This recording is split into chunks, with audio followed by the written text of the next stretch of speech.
হেমন্ত শৰ্মা ডাঙৰীয়াৰ লগত আছোঁ ইমান এই স্পিডে কাম কৰি থাকিলে ইনশাআল্লাহ অসম সোনকালে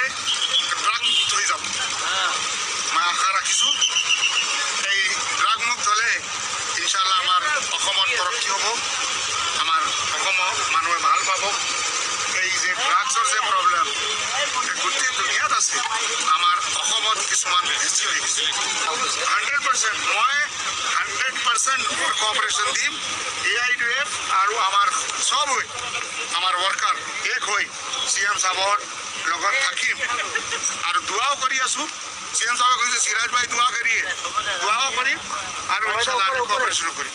আলহামদুলিল্লাহ ডাইনামিক আৰু ভেৰি ব্ৰেভ এই ড্ৰাগ যে কাৰ্টেল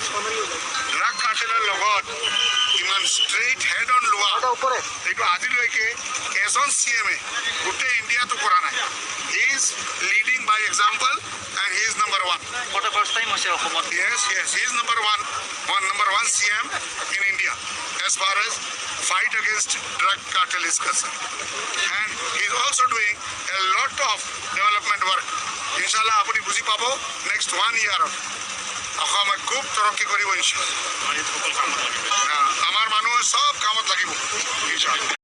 জ্যেষ্ঠ আমিনুল ইছলাম ডাঙৰীয়াক কৈছো যে ঢিং সমষ্টিত ক্ৰাইম বন্ধ কৰিব লাগিব আৰু একাৰণে পুলিচ তাতে মই এক্সট্ৰা টাপ হ'ব কৈছো আৰু দুই এটা প্লেটুন তাতে যাতে বেছি দিম